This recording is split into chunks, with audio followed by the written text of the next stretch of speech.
I'm To Grow Rich. Hey, YouTube. Yep. And you're that smiley man. I'm the sidekick who sits off in the corner. YouTube's on now. Hello. Smiles deviously like something's happening. All right. Deviously? Sure. Sorry. Coronavirus. Go wash your hands, girl. All right. Where are we at today? We are doing cheap dinner ideas. Feeding your family for $26 a week. Yes. Hello. Yes, we are. Last week I got sidetracked. I was supposed to do feeding your family for $25. Got sidetracked. Now it's gone up $1 in the last week. It's gonna have $1. No. But Holy moly, what a disgrace. we are talking about what you can do this week. This tax day. Is today tax day? It's supposed to be, but it's not now. Tomorrow's the anniversary of the day that we met. It is. Aww, how sweet. Should we go recreate our first date? Day we met? We can't. The park is closed. All right. For those of you who don't know, we are in the middle of our Mother's Day sale. Dining on a Dime cookbook is 30% off. We have everything else. Our price book 50% off. Our magnetic to-do lists for the refrigerator. Our magnetic weekly menus for the refrigerator. Our financial planners. And our Pennypinching Mama book, which is not going to be in print anymore after this. All of those are 50% off, livingonadime.com. And of course, my Get It Together paintball apron, Woohoo! 50% off. Also, we are not reprinting the aprons either. So, let's get to it, and then we're going to talk about how to feed your family. So, I am making Mom's Sweet Muffins right here. Mom's Sweet Muffins. Oh, Dining on a Dime yum. cookbook. Everybody loves this recipe, Mom's Sweet Muffins. Now, I'm going to add a little trick and put chocolate chips in them. It's raining. It's raining. All right, so first I'm going to get my oven bumped up to 400. Now, I already have a roast in here, but it's not going to hurt my roast to be on 400 for 15 minutes. So, we're going to get that going. So, in my my bowl, oh dear, didn't mean to do So I that. need to go find the recipe. Oh, is the recipe in that post? The recipe is in that post. So in my bowl, I have my flour. And here is a tip for baking, guys. Like, my goodness, probably 95% of all the baking recipes drive me batty. Why? Because they say mix all the dry ingredients in a bowl, then mix all the wet ingredients in the bowl. You do not have to waste time and dirty dishes doing that, guys. So here's how you do it all in one bowl.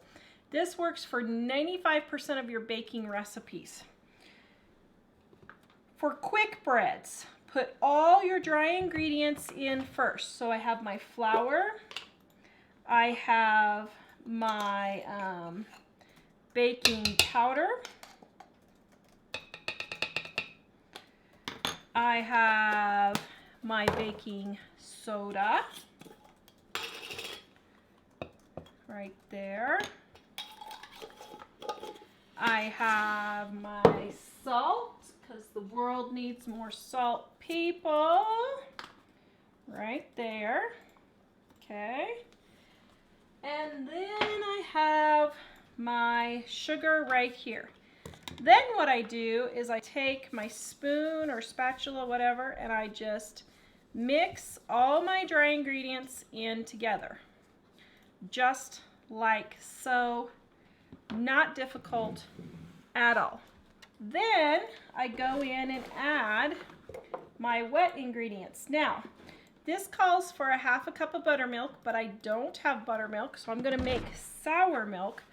So what I did was I poured my sour milk in my measuring cup. I'm gonna let it sit for just a second, just a minute or so, and let it sour. Now, I keep vinegar in the little squeeze bottle for the condiments that I got at Walmart, 88 cents.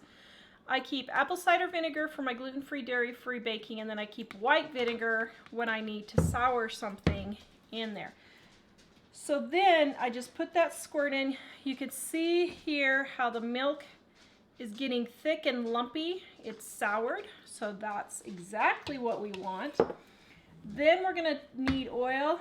Now here's another trick. I took an old syrup container, washed it out, and I keep this in my baking cabinet now so that I don't have to reach above my stove all the time to get my oil. And then we have our eggs. So just put all your dry ingredients, mix them together, then put all your wet ingredients in and mix the whole thing together. And usually if you're mixing in something like chocolate chips or chocolate chips or blueberries, that kind of thing, whatever. Okay, now I think my measuring, I did my milk just slightly less, so I'm adding about 3 tablespoons in. So I have this measuring cup here, and what I did was I had it just below the half cup to see how high the vinegar would go, and it wasn't quite, so it's slightly dry. So I'm just adding the rest of the milk because I messed up. Okay, so here's the consistency you want right here. This recipe costs, without the chocolate chips, about 25 cents to make. It depends on how much you pay for your ingredients. But for me, it's about $1.25 to make. Now, I'm adding chocolate chips, so that's going to be a little bit more. But guys, when you look at recipes, don't put the full amount in of things like chocolate chips and blueberries if they're expensive, or raisins. Those are all expensive ingredients.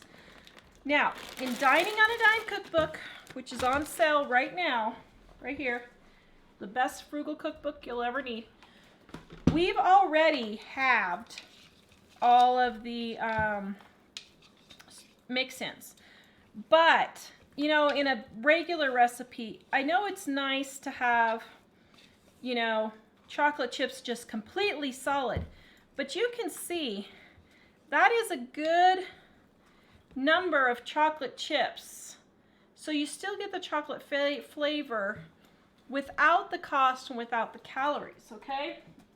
Now, the other tip is, especially with chocolate chips, get the mini chocolate chips. Mini chocolate chips, excuse me, are, of course, much smaller, and so they distribute more evenly through your quick breads, like your pumpkin bread, your muffins, that kind of thing. So mini chocolate chips. And when I went shopping on Monday for my big grocery haul, did anybody see my $1,000 grocery haul that I posted yesterday? Yes, Monday? Yeah, Monday. When I went and looked, the mini chocolate chips were 15 cents, I think, 15 cents cheaper than the big ones. And make sure they're the same amount, but they were for the ones I was doing. Okay, now this is a new muffin tin shape that I got as a set, and I was just curious to try it, so that's what I'm doing today. I am not greasing this. I'm gonna see how well, I probably shouldn't do that, but I'm gonna see how well this works without greasing it, because I hate greasing muffin tins. And if this silicone works really well, then that will be pretty cool. Okay, now I've been yapping a lot, showing you guys a bunch, but really this takes like 3 minutes to make, okay? Is this mold on the Amazon store? No, I just got it. Okay. But if you go into our orders, you can. I just thought these were cute, different shapes other than the circle. I don't know, I just thought that was pretty cute. Now, the only thing about the silicone molds is you do have to put them on something sturdy because they're, you know, floppy. But the other thing that I like is they have these holes here so that you can hang them. Now, if you have silicone molds and they don't have holes, like I would really prefer a hole in the center. Just take a drill and drills, boop, right there. And you can make yourself a hole to hang it by if you do that, okay? So I'm gonna put this in the oven, scoot over my roast, right there. Oh, it's nice and toasty. And then we're gonna cook this for about 15 to 20 minutes while I talk about feeding your family of 4 for $26 a week. Okay, any questions about the recipe while I'm doing this? Not about the recipe, but one person did ask about your salt shaker. Where did you get it? She really liked it. This particular salt shaker is my great-grandma's. This is about 70 years old. So this is my great-grandma's salt shaker. But you can find retro ones all the time online. All right, so don't forget Mom's Sweet Muffins, page 87 in this edition of Dining on a Dime. If it's not the correct page, just look it up in the index in the back, guys. Carla wants to know, why do you hang the silicone mold? Just for space, if you need to, if you just have a, like downstairs for my, I use those silicone molds for soap making. Well, downstairs I would have hung little hooks. If I would have kept doing the soap making, I was going to hang little hooks and just hang them so that I can find them easier. You don't have to. It's just a storage thing. Sorry, one other thing. Bonnie said I really wish she'd come out with a gluten-free recipe book, and is that still coming? Yeah, I'm waiting on you. Okay.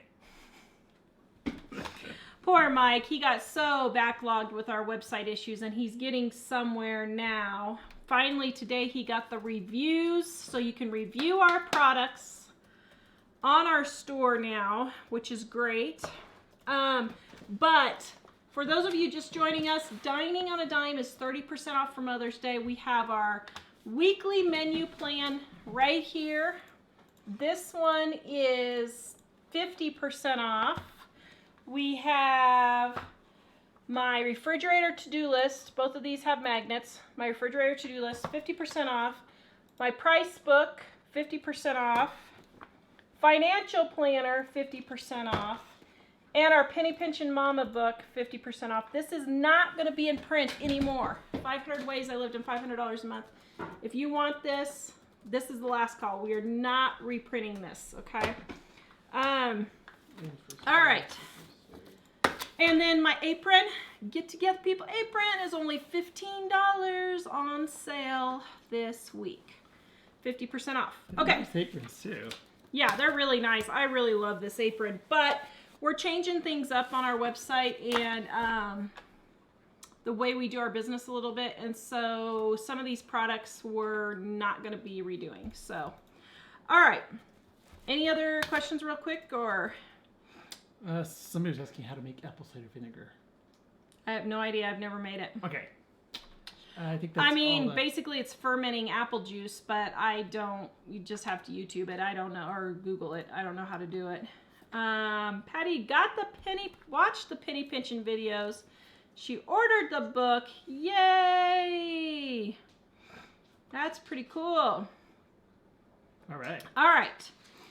How to feed your family of 4 for $26 a week. Now, the recipe, Mom's Sweet Muffins, and this meal plan is in the description below. But I'm going to talk you through something. Oh, shoot. Well, anyway. I'm going to talk you through some things on how to feed your family for $26.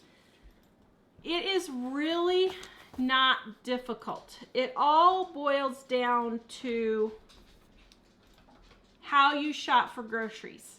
Ellen today sent me a link to her local paper. She said, look at these prices. She had boneless, skinless chicken breasts for 99 cents a pound. Crazy. I told her I'm headed to Illinois tomorrow to fill up the car and we're going to buy another freezer. No, I'm only kidding. But, it all goes with what you buy. So on Monday, I went and did a big $1,000 grocery haul. One of the things that I got in that haul was a big 10-pound bag of chicken quarters for $4.36, I think is what it was for 10 pounds. So 43 cents a pound for chicken quarters. They were marked down. Why were they marked down? Because they had to sell them that day or they were going to throw them away. So I got 6 bags of chicken quarters. So the first tip is don't be a snob buying your meat. You, in order to save money on your groceries, are going to have to eat cuts of meat that you may not normally eat. Learn how to cook them. Chicken quarters are super easy to cook. You just throw them in the pan, put your seasoned salt on top, or if you're making our maple glazed chicken that's in Dining on a Dime, then you just throw it in the oven. Super easy. Super, super easy. People have gotten to be boneless, skinless chicken breast snobs. And really, that's an expensive way to cook. It's really a more expensive way to cook. As a matter of fact, when we wrote Dining on a Dime 20 years ago, we didn't even hardly use any boneless, skinless chicken breasts in here because it was so much more expensive to buy that than the quarters or fryer pieces, drumsticks, thighs, whatever you call them, wherever you live. Now, one of the ways we do that is with our price book. Right here, this is the print version, but so how do you know if it's a good deal? So let's say you have your chicken quarters and you're like, is 43 cents actually a good deal a pound? Is that actually a good deal? So I go in here and I look and see, okay, 59 cents is what the regular price normally is. 43 cents is a better deal. So I write in 43 cents and the date. Then let's say I go to a different store next week and they're 39 cents or in a month or two. Then I write 39 cents down, the name of the store, 39 cents. I only shop at about 3 stores. So then you know when it's a good price. Now, this really helps you keep track of prices and keep the prices low. So yesterday when I saw that they were 43 cents, they had a whole bunch of them. They were marked down. They were going to be thrown away that day because the sell-by date was the next day. I bought 6 bags and I put them in my freezer. That's one of the ways we keep our grocery bills so low, about $350 for a family of 5 now. That's one of the ways we keep our grocery bill lower is because that's $350 a month, not a week, is because I buy my meats and all my stuff on sale and I try to get it for the lowest price. Now, Monday's haul was not a sale haul. I just went in and got stuff that I needed because I am stocking up in case prices start going up. I am stocking up now and making sure that my family is gonna have good food for good prices if the meat packing plants and that kind of thing do not get back into service, okay? Now, the next thing is you may not be able to shop at one store.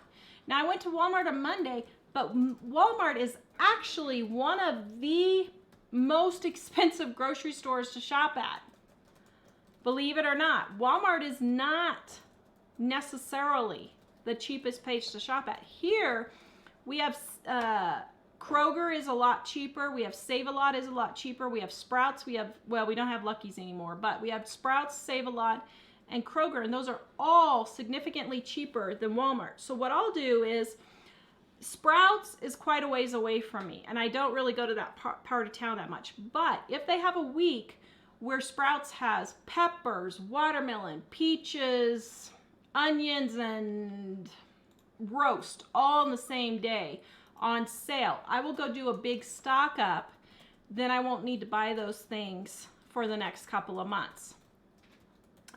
Vegetables, you know, depending on how fast, but depending on how cheap, if they're like $4 for $1, I'll bring them home, chop them up, and throw them in the freezer. But now they have vegetables that are already pre-chopped at Kroger, and they go on sale for 88 cents.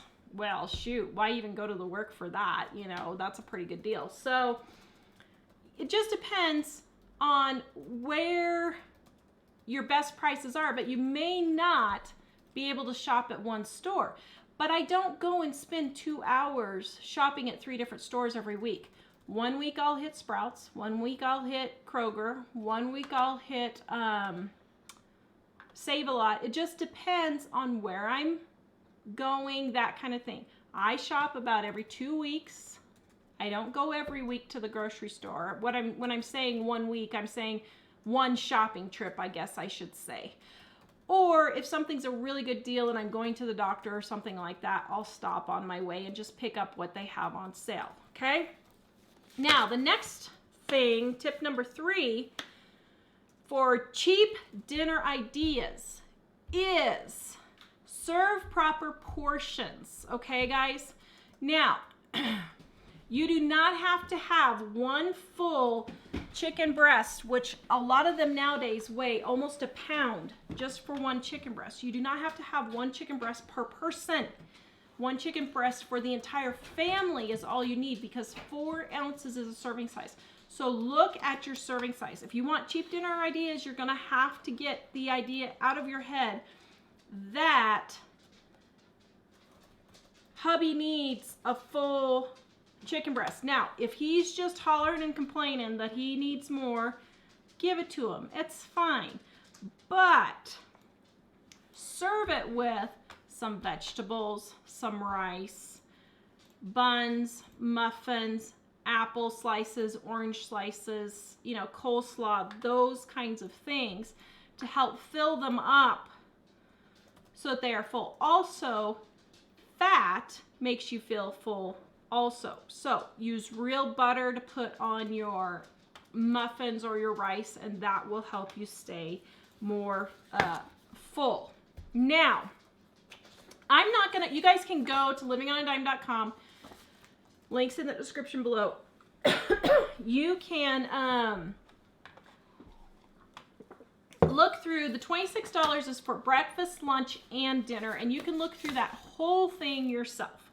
But I'm gonna run through the dinners real quick here, because these are really cheap, easy meal ideas. They really are. But they're filling, and your family doesn't feel like they're being deprived, okay? Do you have questions before I continue? I'm kind of looking through them. Does baking soda stay more fresh in the glass jar, or does it keep it from absorbing flavors? No, I just put it in there because it's cute. It's pretty, yeah. Okay, dinner number 1. So if I was doing the $26, here's how I would do it. I would roast, for dinner number 1, I would do roast chicken. I would roast a chicken. I would have roast chicken, baby carrots, and rice for the dinner. Then I would cook the, I would save the thighs and double the rice for the next night's meal. And then I would save the bones from the chicken either in the freezer, or I would go ahead and make up chicken broth, which is all it is, super easy. Bone broth is, there's no rocket science about it. You put your bones in a pan, fill it to the top with water, not all the way top. You want about this much space at the top. Put in an onion, carrot, celery, salt it if you want for flavor. You don't have to add any of those vegetables. You can just add salt and that's fine. And just let it simmer for 3 to 12, 24 hours, however long you want. I usually after dinner throw it in the crock pot or throw it on the oven in a big pan, or I mean on the stovetop on a big pan, and let it simmer on low all night long, and then the next day I have my chicken broth, okay? Dinner number 2, you're gonna take the same leftover chicken and the chicken thighs that you had from that dinner and the extra rice. You're gonna add a package of onions and a package of peppers and some cabbage, and you're gonna have for dinner number 2 stir fry. All your vegetables, your meat, everything is all in there. Dinner number 3, you're gonna have spaghetti with no meat and salad. Just lettuce and carrots is fine. If you wanna add French bread or toast with garlic powder and butter, you can. You do not have to have meat for every single meal. You can have 2-3 nights meatless meals, and that's perfectly okay. Dinner number 4, your leftover roast chicken with fried potatoes and baby carrots and half a package of onions and peppers if you want for dinner.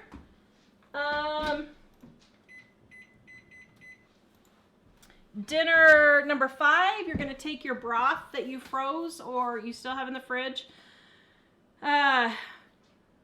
You're gonna make chicken soup out of that with spaghetti noodles, your chicken and your carrots. Dinner number 6, you're gonna have baked potatoes with ham or a little couple of pieces of bacon, just a couple, guys. You're just using it for taste. You're not using it as meat. And then cut up some onion and peppers, saute it, put it on your baked potatoes. Dinner number 7, a chicken casserole with leftover chicken, because remember, you're only using about 3 ounces for the entire meal. So you're only using 3 ounces of chicken for your chicken casserole, your chicken soup, and your stir fry. You're only using about 3 ounces for that. For the whole meal, you're cutting down on the amount of meat that you're eating. And then you just use those leftover vegetables that you've had from the week before. You're probably not going to eat them all.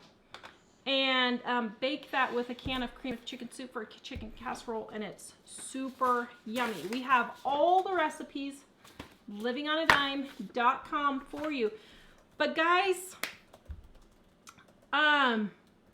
it all boils down to you're gonna have to change the way you shop. You can't shop at one store. You're gonna have to change the way you shop in. You're not gonna be able to get expensive foods. You'll notice I didn't use any chicken, boneless, skinless chicken breasts in here. I used chicken that I got, I think I paid, what did I put on the price for that? The chicken thighs, well, those were 69 cents a pound, and I got them for 39 cents a pound. So 43 cents a pound, but I find them all the time for 39 cents a pound. So you could do it for even cheaper than that. But one of those big bags like I got Monday, big 10-pound bag, that would be 2 weeks worth of chicken, easy. So, and then stop making your meals so complicated. All right, shoot me questions. Would you suggest we start a garden to help provide produce for our family? If you like gardening, I would. Got my garden started over here. I happen to like gardening. If you have a black thumb and you've just never had good luck with gardening, no, not necessarily. You could trade if you needed to. You know, something that you are good at with someone who is good at gardening. But if you want to put a couple of tomatoes in containers, that's pretty easy to do. I would say nobody can kill those, but I know people who could kill those. So it's one of those things where, yeah, you can. I am putting in a garden this year, and hopefully it won't get hailed out like it did last year. 3 hours after I planted my garden last year, I'm not exaggerating, hail came like we hadn't had for a long time and absolutely sheared everything to the ground. I was not a happy camper. All right, and a lot of these tips, guys, are in Dining on a Dime cookbook. So Dining on a Dime's 30%. My price book is 50% off, and then we have our financial planner, our menu pads for all of you just joining us. All of these are 50% off for Mother's Day, guys. This is a really good deal, but we're cleaning out the garage when we get the new books, and we're starting now. So I should share a link for that. yes, livingonadime.com. Paul wants to know any tips for making potatoes last longer if they have a large amount. They need to be cool and dry, which I know in Ireland is kind of hard to do, but cool and dry. Cool isn't hard, just dry. Yeah, you can store them. Some people will store them layered between newspaper. Sometimes that helps. I don't know if that would help in Ireland or not, but cool and dry.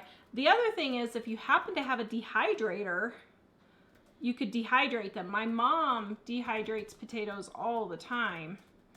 And so we really like dehydrating stuff. Let's see. Did we ever say we didn't like Grocery Outlet? Naomi says, I'm in California, a discount grocery store here is Grocery Outlet. I heard you guys say you don't like it. Well, okay, so when we lived in Idaho, we had Grocery Outlet. Mike worked there for a very brief time, for like 2 months when we first moved there, and we thought he had a job and it fell through, and so he had to get something temporary to just get us through. But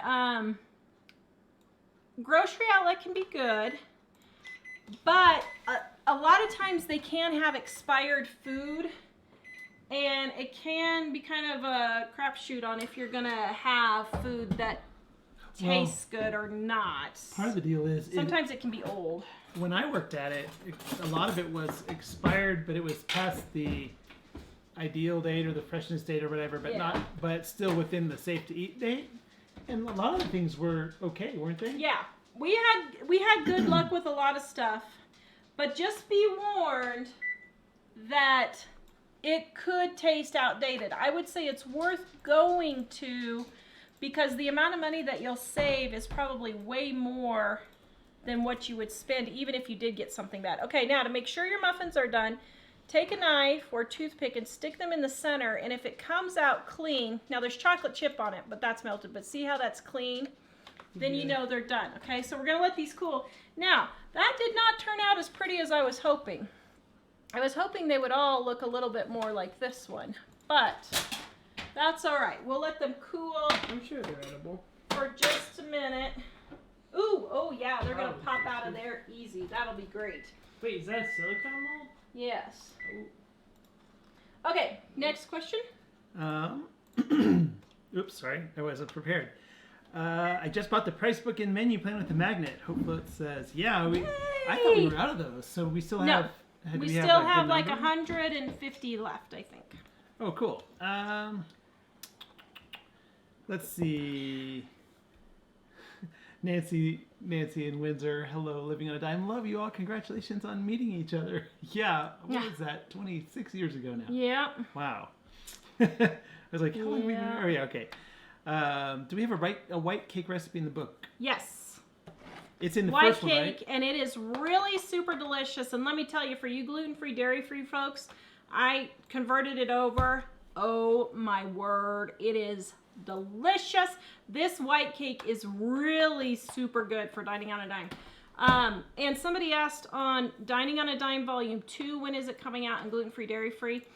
So we got behind because we had a big website meltdown. We're finally starting to get on top. We have to get Dining to the printer next week. It has to go to the printer next week. We're kind of at the point where the website is rocking along. There are things we can do to it, but I was thinking this week we need to wrap up that stuff in there, yeah. So I messed up. I thought we only had 3. Whoa. Back up. I messed up. That's the last time you're hearing that. I'm kidding. I thought we had 3 pallets of books. We had 4 in there, so we may still have a few books left after our Mother's Day sale. What happened was we've always had 3 rows of books over there. And this time, because we cleared out some stuff, we were able to get 4 rows. And I keep forgetting.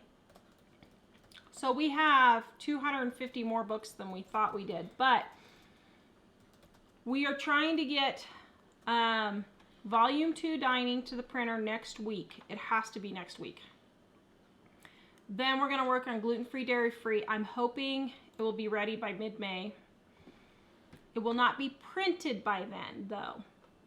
Dining on a Dime and volume 1 and 2 will probably be back from the printer late August or September.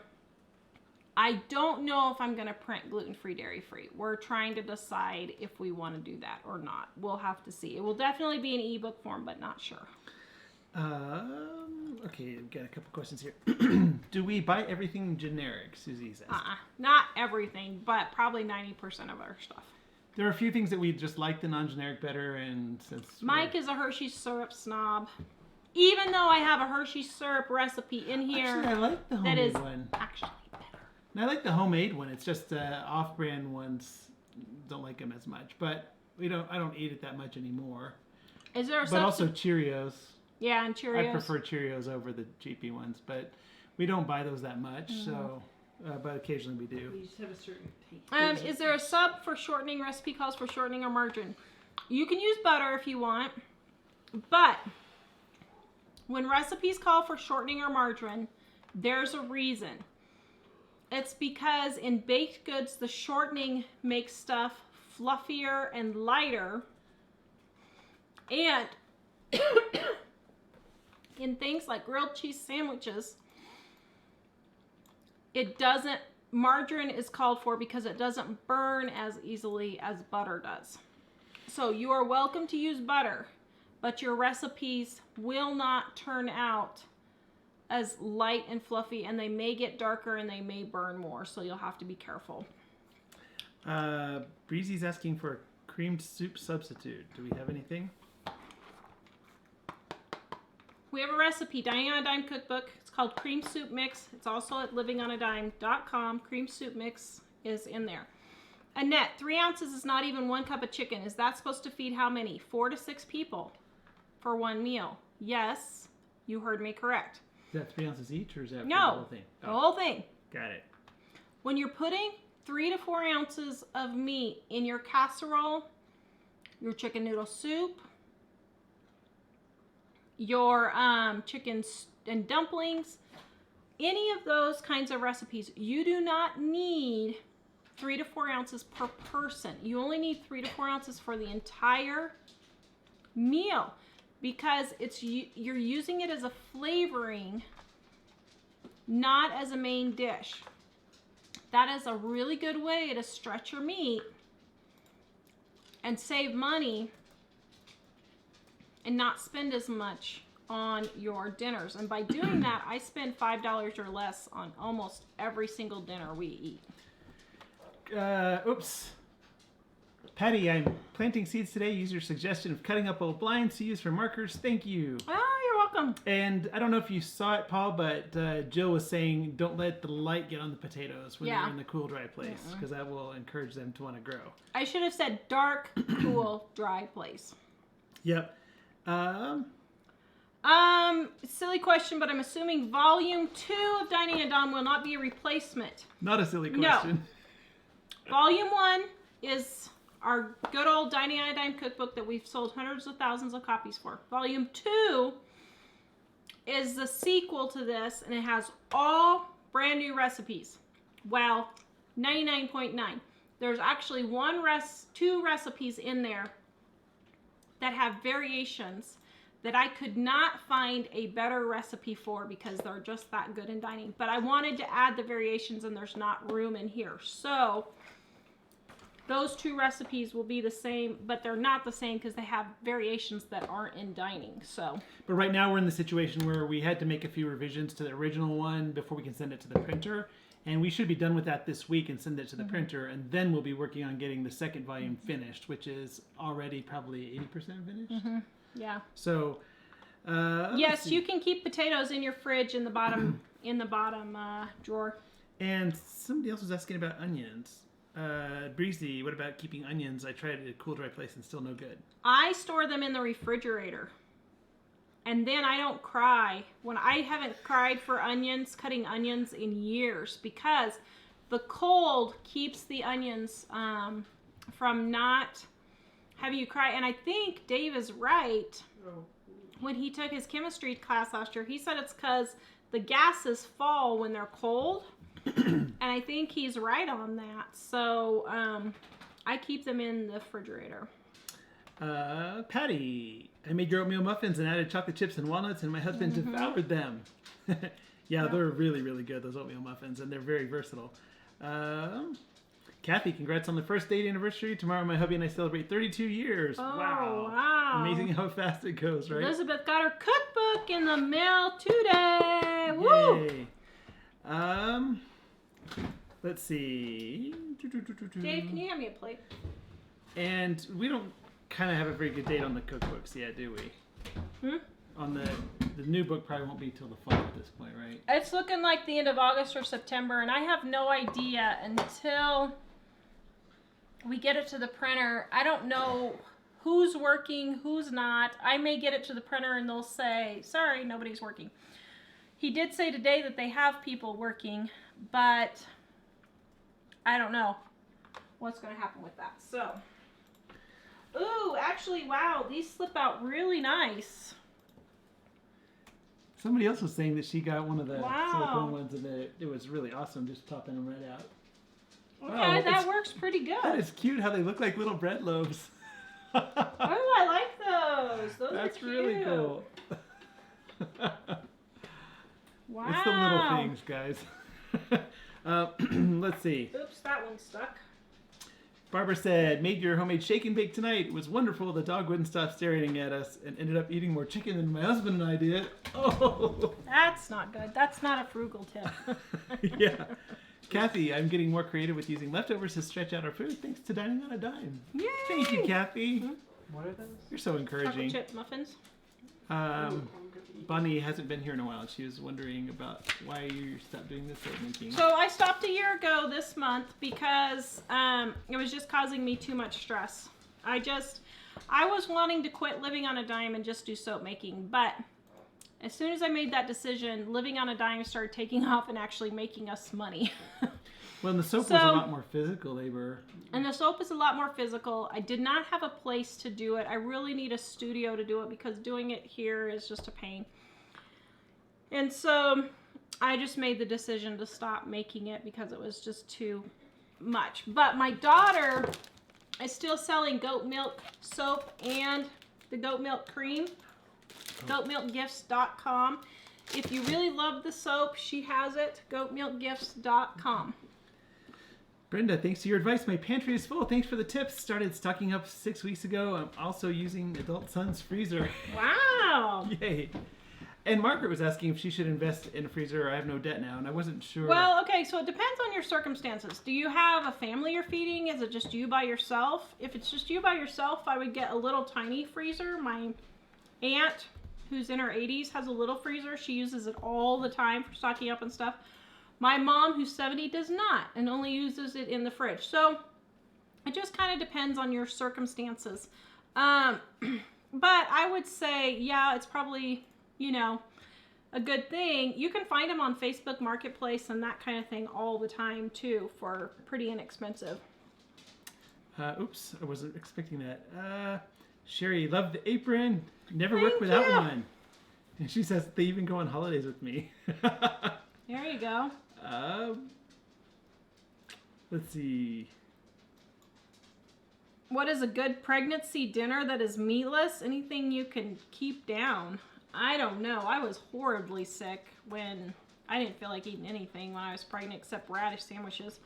But if you guys haven't heard of radish sandwiches, it's 2 pieces of really super soft bread with butter on it, and then you slice radishes really thin. Oh, it's so good. It's like a cucumber sandwich. That's one thing I really miss, gluten-free, dairy-free. But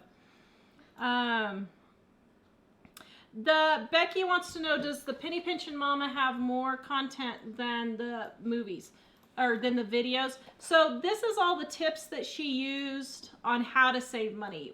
The videos are more the story. So like she tells how we saved on utilities, how we saved on you know, toys and grooming and cleaning supplies and all that kind of stuff is in here. I'm not sure what that is. I make a cottage cheese loaf or a special K loaf. pretty much the same thing. I don't know what those are. I don't know. Let's see. Looking to see which ones we haven't answered already. What is the proper way to reheat frozen leftovers? I'm alone now since my husband passed a year ago and hate to cook. I throw them in the... I mean, we eat leftovers every day, and we just throw them in the microwave. We don't make it hard. So...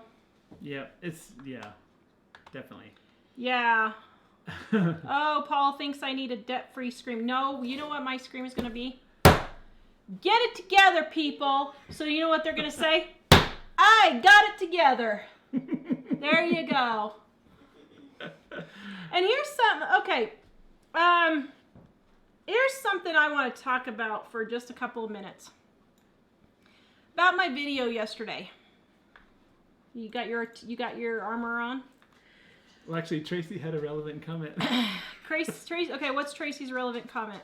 She just says, Tara, I stocked up on meat stuff today, but only spent $200. Didn't get the $1,000. It's exhausting. Don't know how you do it. You go, girl. Did you really spend that much? Yeah, I did. $941.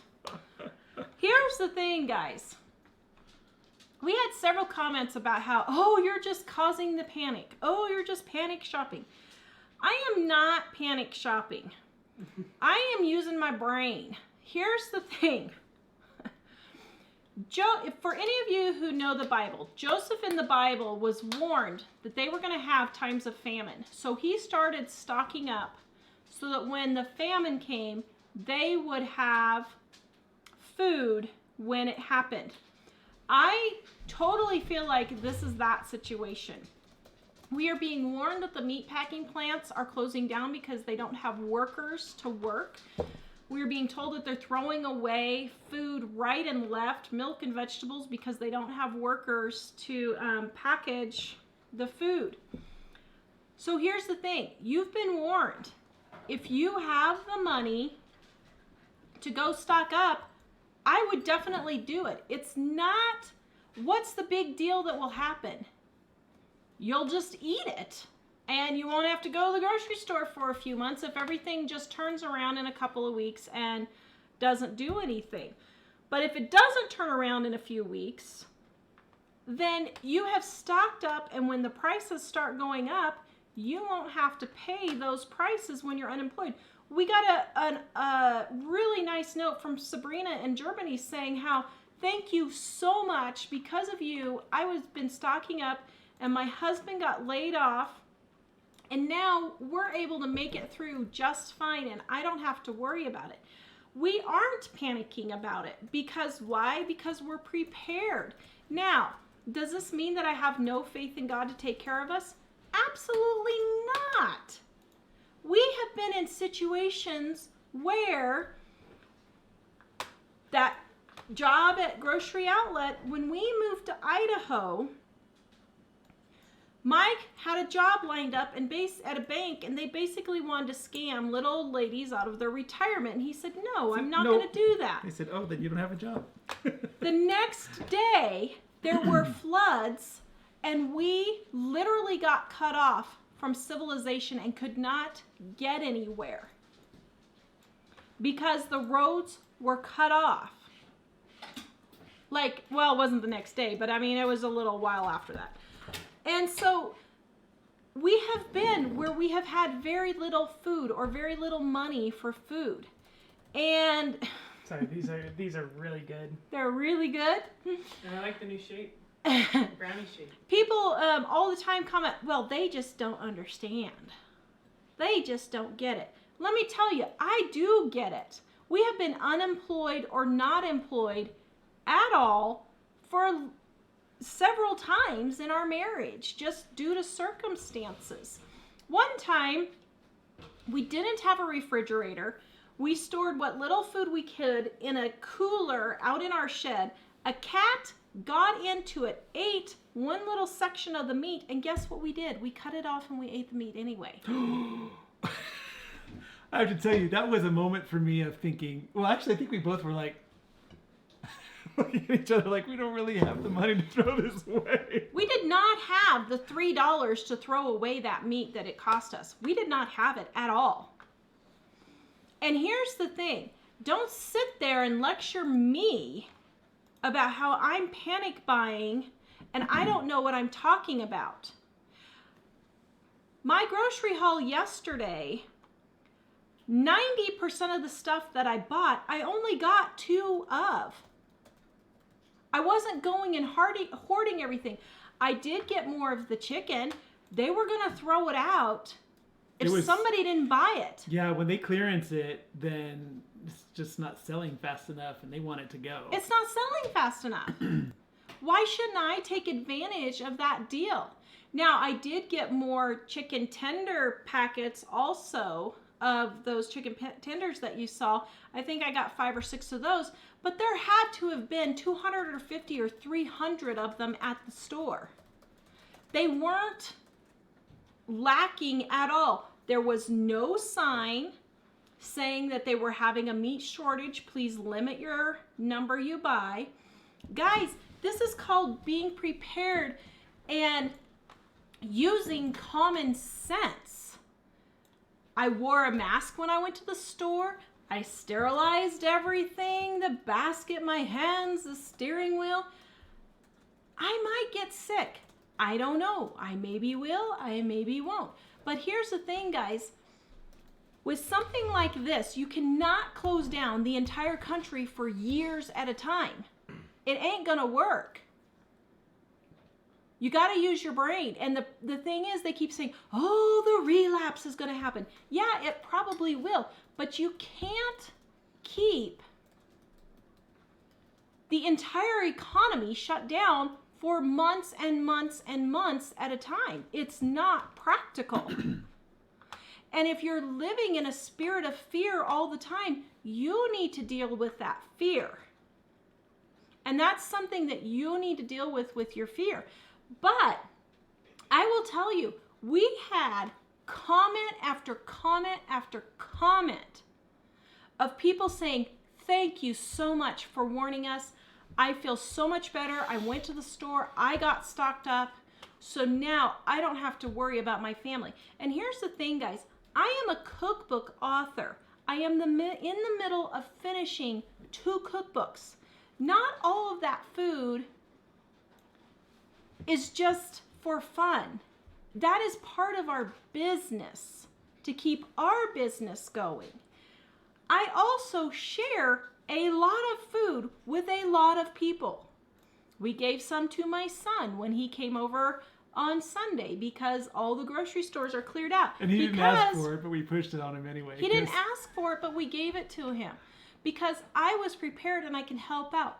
Any of my neighbors, my grandmother, any of them, if they need anything, I always share it with them. Recipe testing goes to a lot of my neighbors. And there are a couple of neighbors that we've checked on, although basically from standing at the sidewalk and shouting, you guys doing all right? Is there anything we can get for you? Because we don't want to get too close to them since they're older. But sterilize and drop on the... Yeah. But here's the thing, guys. There's a difference between panic buying and using common sense. Now, I was a little more dramatic in the video just because that's what people want to watch on YouTube. But quite frankly, I wasn't sitting there thinking, oh no, what are we going to do? I was thinking, I don't want to have to go to the grocery store for the next 6 months if this is going to be a big hoo-ha. Get it all done in 2 hours now, which is exactly what I did. But I did go in and I bought extra razors and extra shampoo and extra Q-tips just in case all those things go up in price. And that isn't really panic. That's just that we've tended to keep a supply to last us a few months on hand all the time. And just before this happened, after years and years of always having 6 months worth on hand, we kind of let it run down to very little because we were thinking about moving. Yeah. So we're thinking, well, maybe it's not a good idea to leave it down that much. And so here's the thing, guys. I really want to push this to you. And thank you, Paul. Paul said they've been praying for anybody who's done negative. Everything you see in our videos is not always the way it really is. So you lie? We don't lie, but we do leave some things out for the protection of our family. And just because, quite frankly, you guys don't need to know every little detail that's going on in our life. I mean, there are some things that we just don't share. So you don't always see everything that's going on. But secondly, I would like to really encourage people to stop assuming the negative.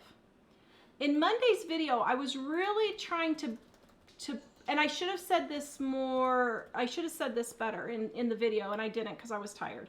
But I'm really trying to be more like Joseph and preparing in the Bible, and not like some panicked Penny. No offense to our viewer Penny that we love. You just use Penny because it goes with P. Because it goes with P. Not anything about think. you. Panicked Petunia. I don't know. What's a girl's P name? Penelope? That's Panicked Penny too. Penelope. That's Penny too. Well, whatever. So when you're prepared, you don't have to be panicked and you don't have to be afraid. And I feel like, you know, people see preppers and that kind of thing in a negative light. But you can do this in a spirit that isn't out of fear. It's in a spirit of, God has given us this opportunity to prepare for this, so we're going to do that. Leslie says Peggy. Peggy, there you go. Panicked Peggy. You can't do Phyllis because it sounds like it's an F. Michelle says Patricia. Patricia, there you go. Panicked Patricia. But you guys, here's the thing. You know, I'm not really being completely flippant about this, but at the same time, you need to be calm. And I talked to two people, one in Minnesota that told me the Mayo Clinic is losing $3 million a day. The doctors and nurses are sitting at home laid off because they have no one to treat. Then Mom talked to her neighbor who works for the hospitals there. The head of nursing said they are laying off the nurses because they have no one to treat. Guys, the news does not show you the whole story. They're closing down emergency hospital campsites where they've set up emergency tents for camp because and they're not treating anybody. You can't look at New York City, which is crazy, and LA, which are both completely crazy anyway, which is their own darn tootin' fault, but I won't go into that. But you can't look at places like New York City and see all the crazy happenings there and think that that's the way everything is. It's just not. That's not the truth. Well, that's why I keep saying don't keep watching the news, because it is making, like, there was coverage of one particular hospital I know that, man, they made it sound like everybody coast to coast in the United States was having this issue. And it's confusing to a lot of people who in there, it's hard to watch that all the time and not come to believe that the danger is right next to you. And it's sad that other people are struggling from that, and we should have compassion for them. But at the same time, we have to be realistic. This is not happening. If it's not happening in your place, don't act as if it is. Yeah. And I'm not going to sit here and act as if we are really sick. Do I want us to get sick? No, I don't. Two of us could end up in our family, could end up in the hospital if we catch this. But we're using our brains, washing our hands when we go out, wearing a mask when we go out, because that's what they're recommending now. And but we're not going out very much. And about half of the going out has been to no place where anybody is. So here's the thing. I was really contemplating after I had a conversation today, and I was like, okay, wait a minute. Am I being too flippant about this? And I was really like, okay, Lord, was I wrong in this situation? And I will tell you, I do not feel convicted at all for going on that shopping spree and stocking up for my family. I do not feel convicted at all telling you that, yes, you need to be careful, but stop being afraid of everything.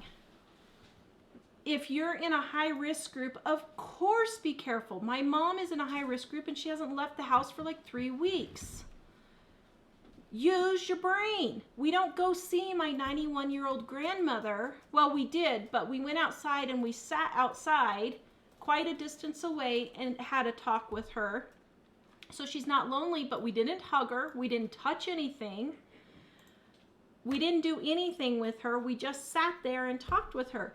So you cannot let a spirit of fear overtake your life for this stuff.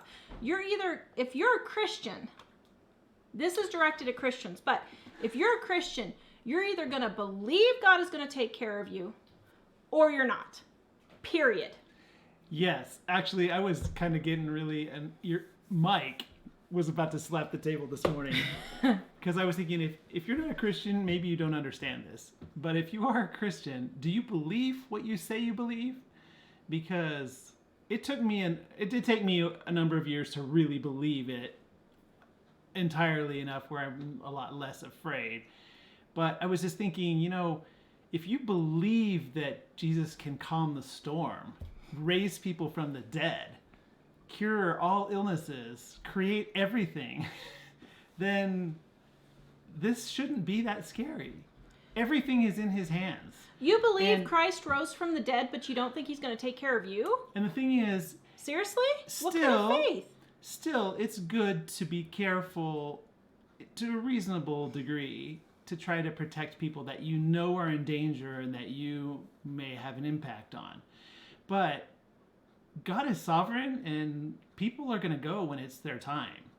And not saying that we shouldn't do anything, like I said, but we also need to realize, people keep saying, why did God let this happen?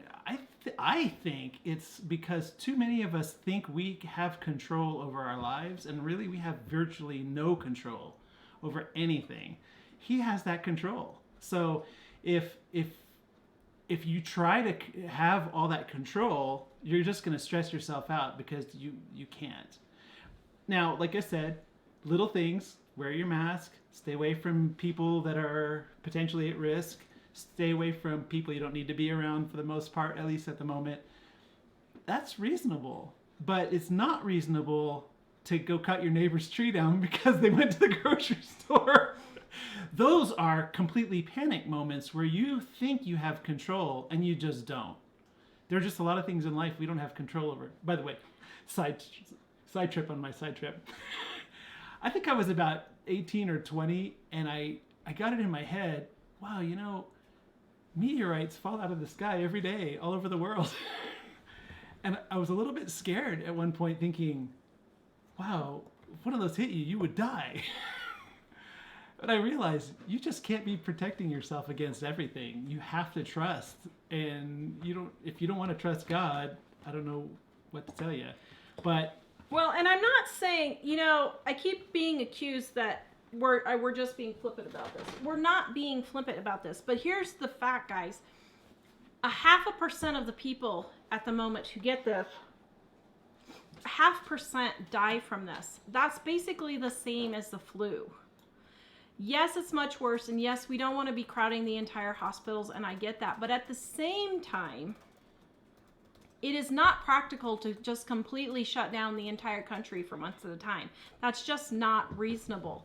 And you're just going to have to take the leap and, hope that you don't get sick. And if you're in a high risk group, then I would take longer. But the facts of the matter are, this is going to be around for a long time, and it may be something that comes around every year. We don't know yet, but that's just, anyway. Well, and one thing about sickness, it's true we can try to hold it off, but it's kind of like weather. You can't really control the weather at all. But with the sickness, we can try to hold it off, but eventually the only way that it's going to go away is if everyone or the majority of people get an immunity to it. And unfortunately, if the healthy people aren't exposed to it, then there's going to be a long period of time where it's going to be terrifying for everyone. Mm-hmm. And I'm sure that the people whose job it is to focus on that the most are trying to figure out a way to make that happen or to help ease that transition. But on some level, people who are able to handle it are going to have to get sick. Or if they come up with some sort of a medical treatment, then that would be helpful. But I would say mainly if you could help grandma not get sick, that's the good thing. And, you know, the fact still remains, way more people die from car accidents every year. But people still get in their car and drive all the time.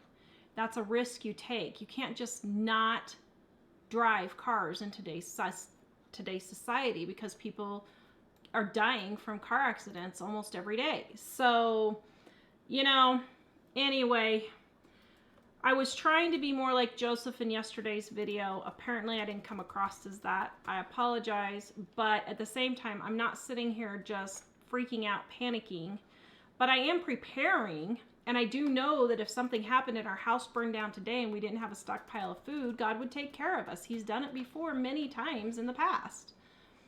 So anyway.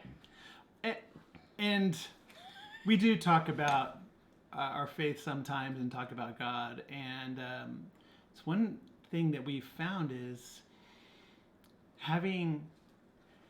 so it wasn't when we first came to him that we're like, oh, hey, everything's all great. Now I trust him fully and I'm willing to do it.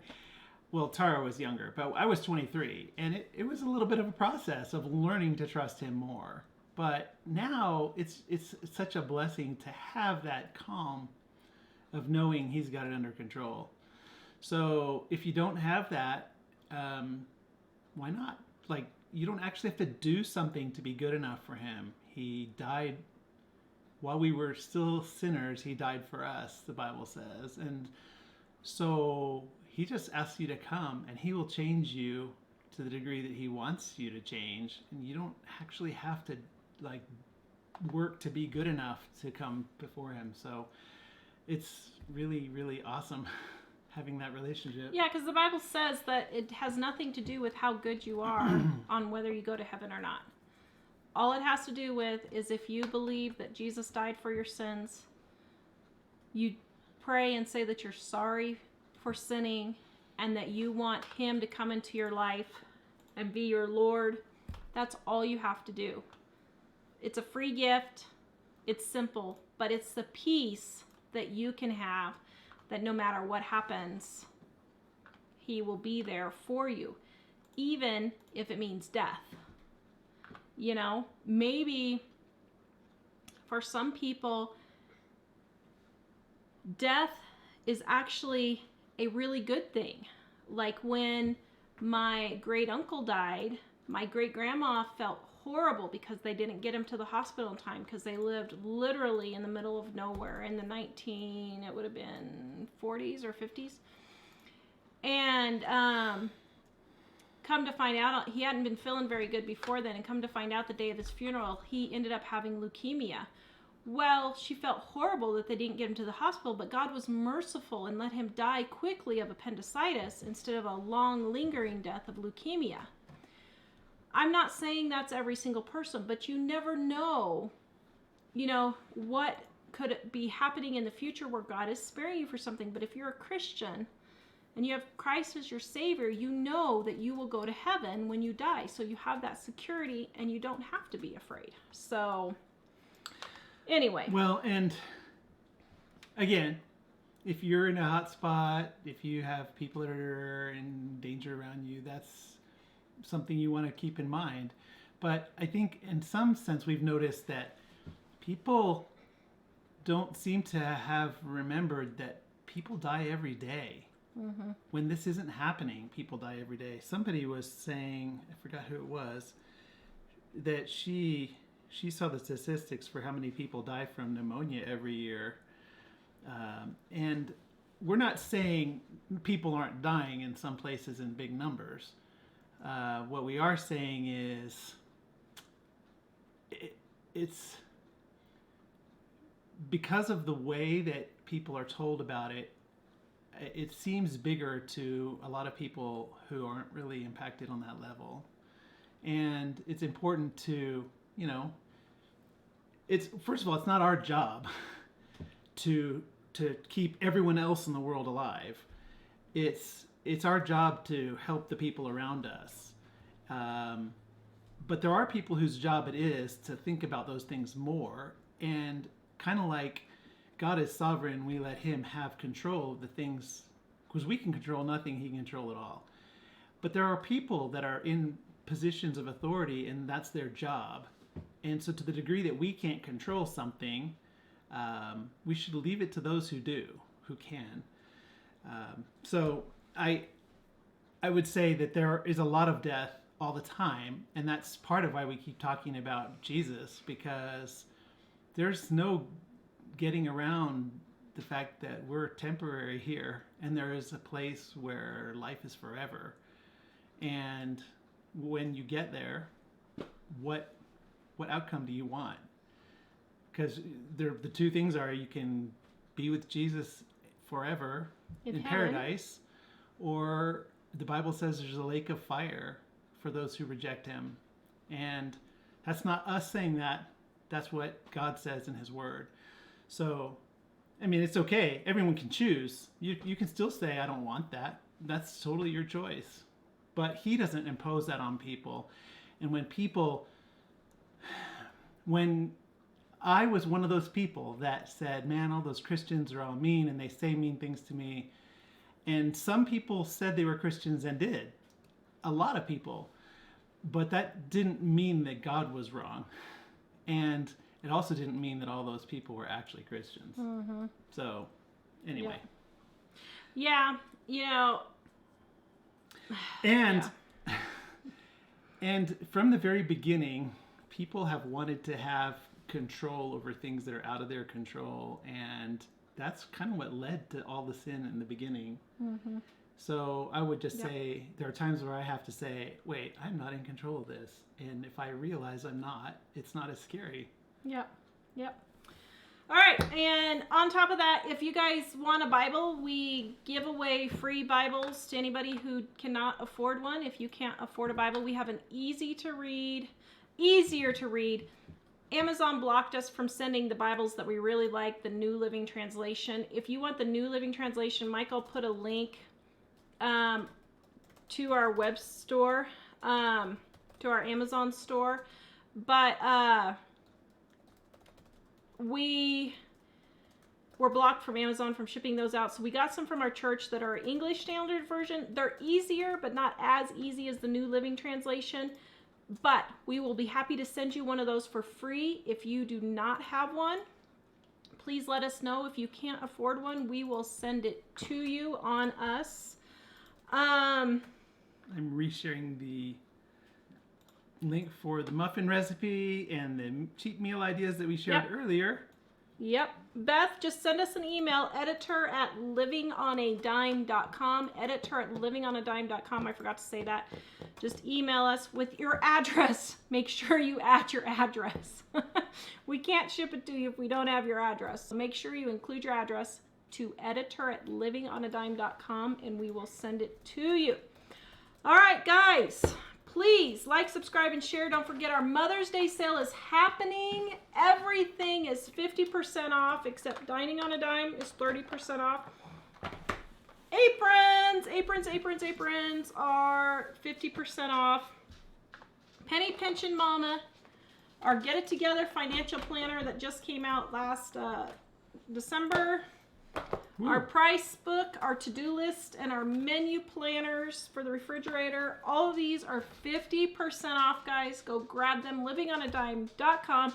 And thank you, all of you who support us. And thank you, all of you who are praying for us. And thank you for all of you guys who do leave positive comments, because we appreciate it.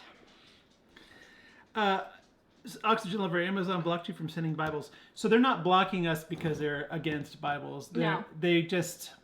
we ordered too like many. 400, 500. We ordered a huge number of them. And they felt like... They have a stop in place where if you buy too many of one product, they stop you. So you because don't. they don't want you to buy all the stuff at a lower price and then sell it to other people at a higher price. Yeah. And they didn't know what we're doing with Yeah. it, so it wasn't that they were against the Bibles. They just we just overran their store. Yeah. So how to start reading the Bible, Lynn? Start in Mark or John. Those are two easy ways to start. Get yourself a Bible that's easy to read. The New Living Translation we feel is the easiest, but English Standard Version, NIV are all also easier to read than King James. So she's asking, would I do a simple reading video on how to start reading? Do you mean just come on and read, or read with a little bit of comment? I was kind of contemplating what to do there, and I need to stop contemplating because I contemplate too much. Hello, Shannon! But let me know what you're asking, and I would appreciate that. And guys, you're going to be okay. You are are. going to be okay. You really are. livingonadime.com. I am coming out with a new video tomorrow on how to make no-knead bread. Just 4 ingredients. It's actually 3 ingredient. No-knead bread. I don't count water as an ingredient. And we will see you guys on Monday. Yep, awesome. See you later. Bye. Thanks a lot for joining us.